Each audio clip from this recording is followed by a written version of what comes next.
watching Numbskull News, and today I want to get into some questions that I got in the comments not too long ago concerning UNC.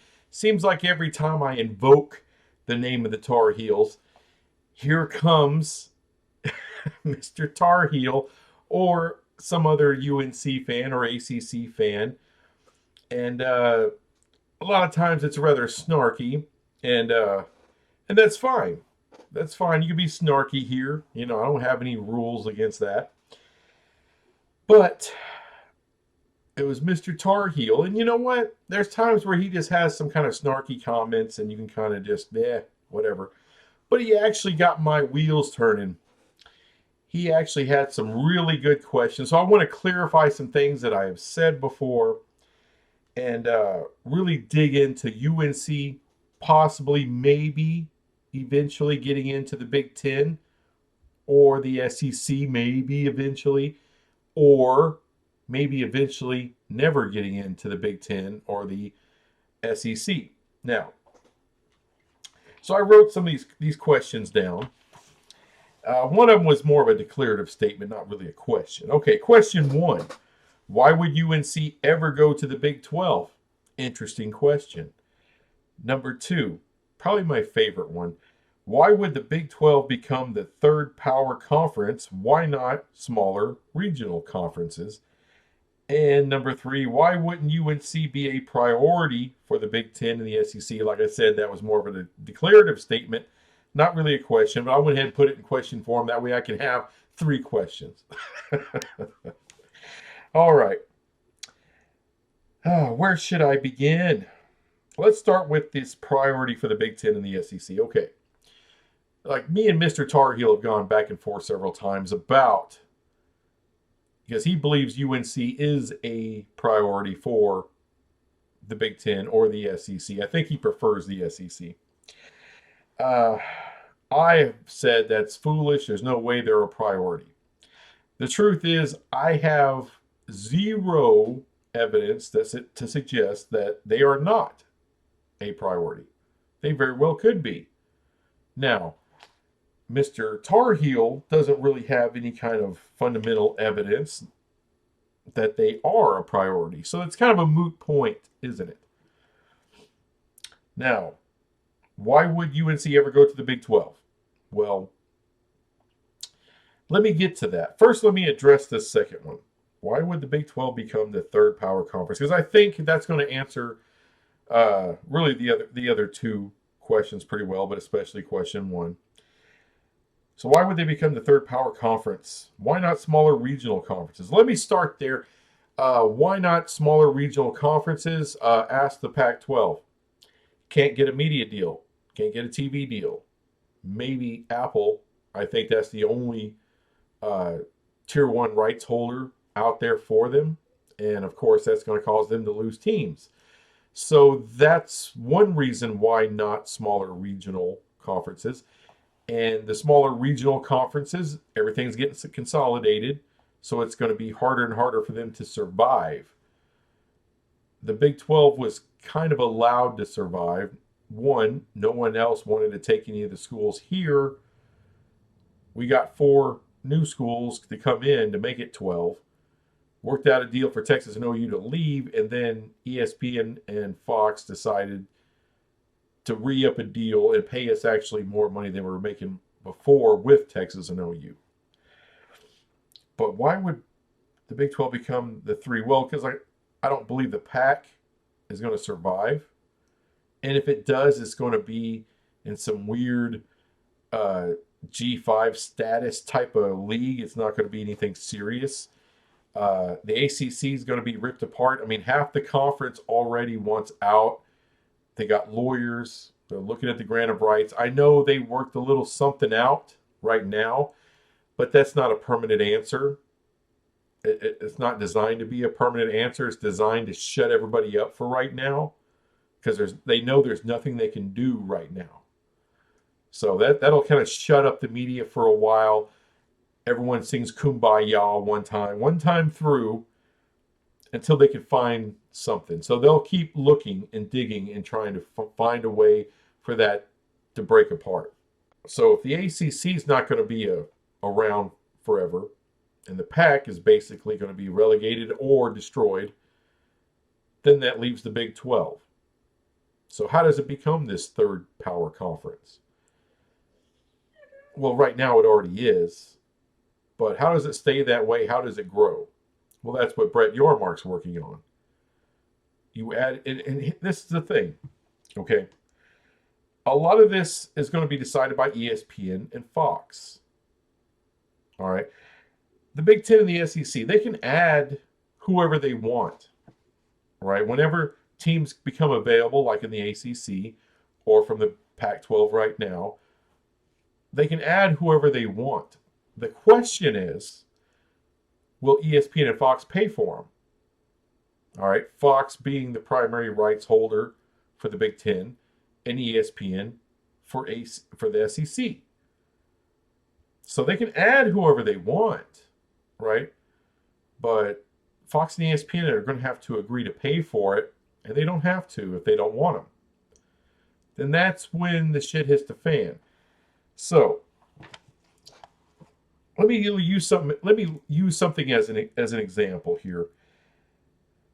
All right, let's say, okay, the Big 10, their media rights deal comes up in 2030, and the SEC in 2032. So they're going to get substantial raises.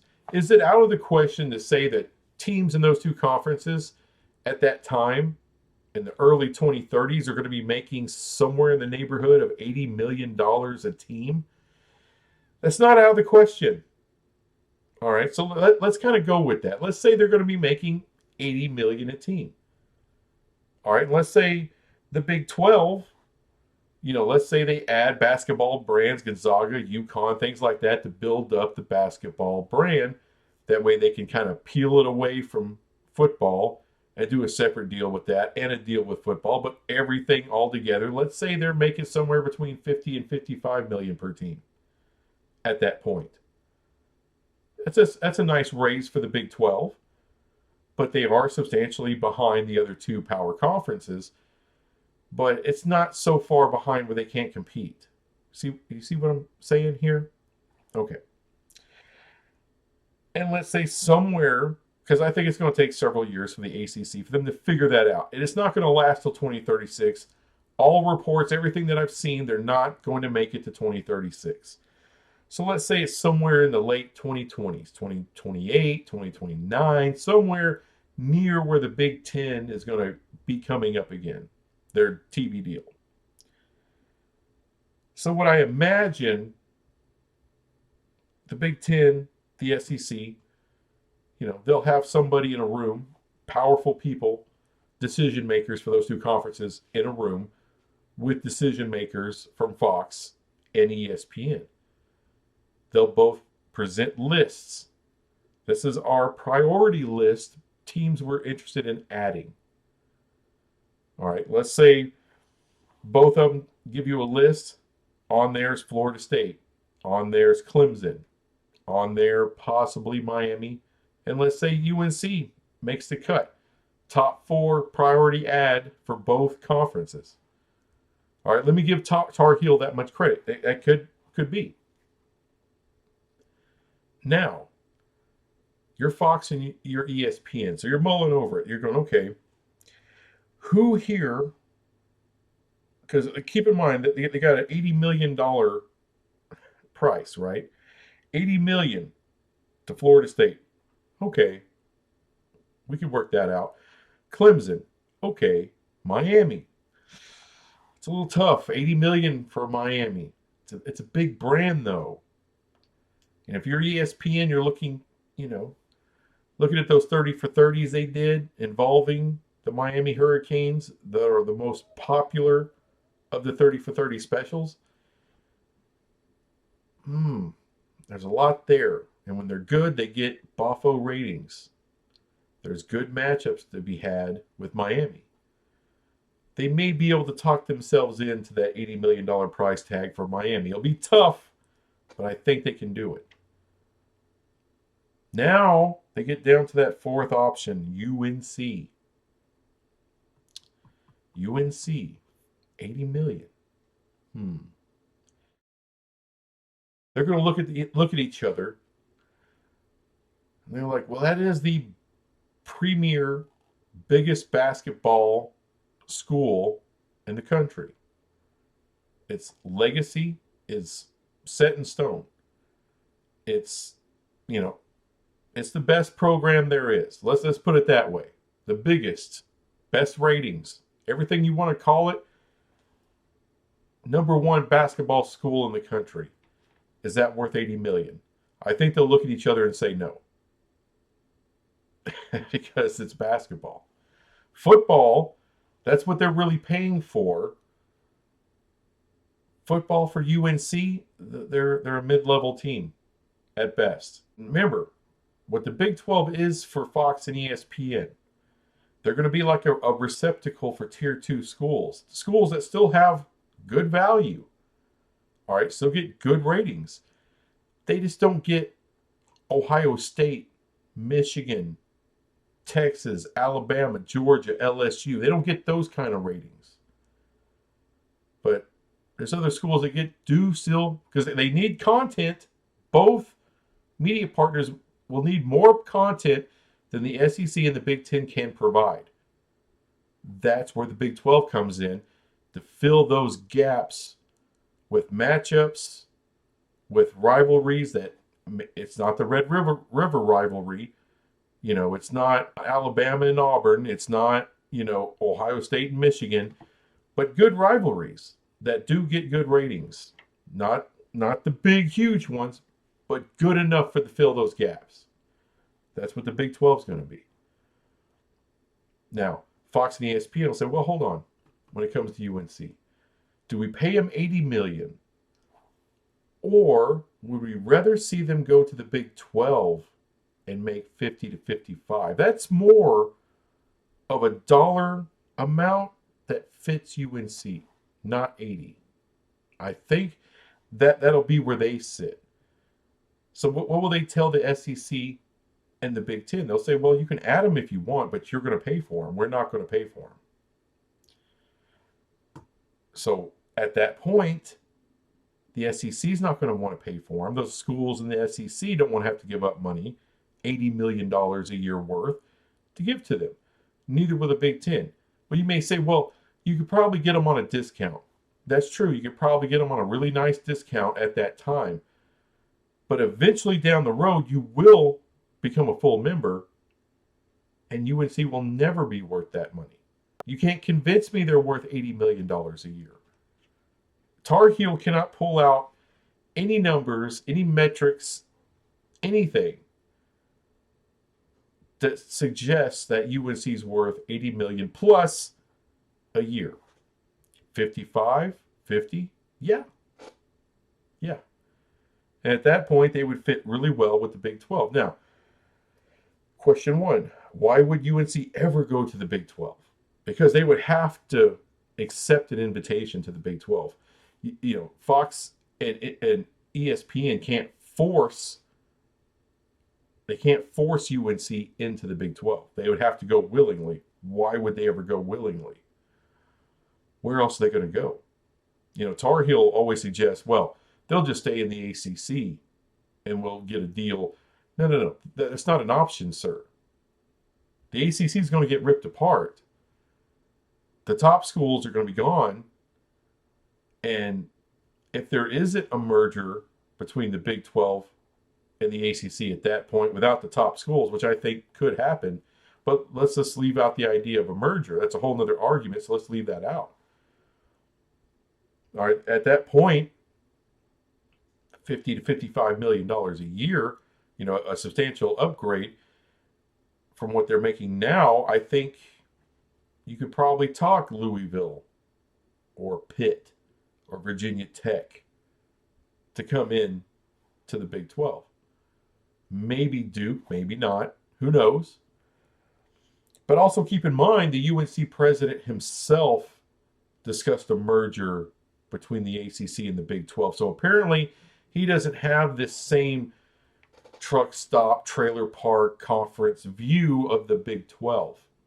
He sees value in the Big 12. And by the time you're approaching the 2030,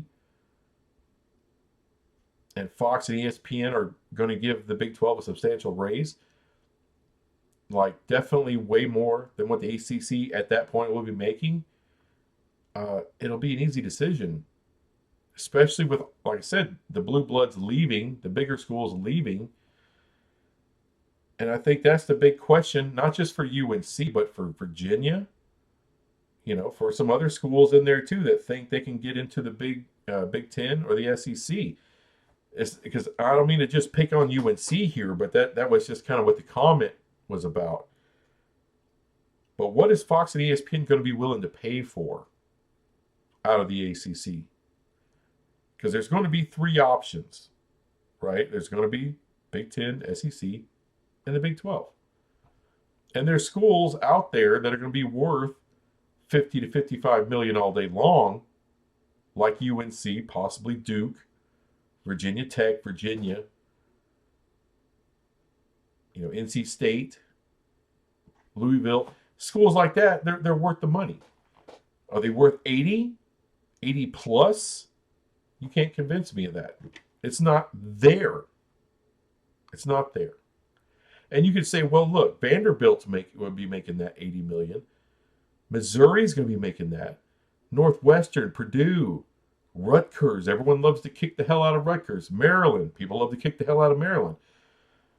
Well, they got into those conferences at the right time, right? When they weren't making the kind of money they're making right now, and they're definitely weren't making what they're going to make in the next TV deals for those two big conferences. So, there was value in adding those schools because of the markets they were in. Like, would those schools get into either one of those conferences now? No, they absolutely would not. They're grandfathered in. They got lucky. They got a winning lottery ticket. Right? It's like if you're a human and you're born in America, you're pretty damn lucky. It could be some third world hellhole where your life expectancy is like 22. But you landed here. You you hit the genetic lotto. And that's what they did. They hit the lotto. They got lucky. And that's all that's about. They got lucky. So when the ACC breaks apart, gets pulled apart, gets worked apart, whatever you want to call it, UNC is going to have a pretty important decision to make at that time, I feel. Because I don't think Fox or ESPN are going to want to pay what the going rate is going to be in those two big conferences for UNC. Even if the Big 10 wants them. Even if the SEC wants them. What they don't want is to have to cough up $80 million every president of the schools that are in those two big conferences to cough up that money for UNC. That's not going to be worth it for them. And I know that's a hard dose of reality for some people to have to deal with, but you're going to have to deal with it. All right. Period. TCU, it's a good school. It's not getting into the Big 10, neither's Kansas. Because they're not going to be worth that money. Not the Fox, not the ESPN. I don't give a damn what the Big 10 want or what the SEC wants. It's going to be, what are your big media partners willing to pay for? Period. End of story. And I know. They're Fox, CBS, NBC seems like they're willing to pay for Oregon and Washington. Yeah, but that's a different circumstance. You got UCLA, you got USC out there on the West Coast in the Big 10 by themselves. They want a couple of schools to go with them. I know it's still a trek to get up there to Oregon and get up there to Seattle. I get it. But you're not going through time zones. The travel's not that big a deal when you're just traveling along the West Coast. It's just not. Going through time zones, that shit sucks. That shit can suck. But right there, it's not that bad. It really isn't. Travel's not a big deal between those four schools. And plus you get extra late night windows, adding in a couple more West Coast schools. The Big 10 and the SEC, they already are in that Eastern time zone. It's not like adding UNC gives you uh, another time to play a game or something. They already got schools out there. Georgia's on the same the same time zone. Florida's the same time zone. Rutgers and Maryland, same time zone. So it's not like that's a something that needs to be added for value, TV value. It's not. At that point with UNC, it's not going to be for any other reasons than what you bring to the table athletically and your ratings for the two networks. That's what it's going to be about. And I dare you to try to convince me, because there's no convincing me or anybody else, that a school like UNC or Virginia is worth $80 million plus a year. It's just not. As great as I think the Big 12 will be, or is now in basketball, but where I think it can go, its ceiling, none of those schools will ever be worth $80 million either. Not basketball schools. No. And that's what UNC is. It's a basketball school. It's not a football school. They have a football program. Great. You've had some Hall of Famers that went there. Great. Hall of Famers went to TCU, went to Texas Tech. Hell, went to Savannah State. I mean, there's Hall of Famers all over the country from all kinds of programs. Doesn't matter. Doesn't matter at all. What it boils down to is, what is Fox and ESPN value you at? As far as what are they willing to pay for? That's something no one's really talked about. I haven't talked about it. I just kind of, those questions made me ponder all this stuff today while I was at work. I'm like, video idea. So thank you, Tar Heel. Appreciate that. And I know you won't agree with this. I absolutely know you think they're worth all the money. And that's fine. It's your school. You should think that. But if you really deep down, not even in your heart, because your heart is all Tar Heeled up, in your head, in your noggin, I know somewhere in there you're an intelligent fella. And do your research. Do everything that you can do. And try to convince yourself. And just be open-minded about it. Are they worth 80 million plus? No. So that'll be the slot. That'll be the sliding scale of things. Right? Who's worth 80? Who's worth 50, 55? And quite frankly, who's not worth either one and may have to go to the American or wherever. Because not everyone's going to make it into the Big 12. You're going to have to come up, you're going to have to have that value. Anyway, that's all I got on this crap. And I'll be back with some other crap later. Bye.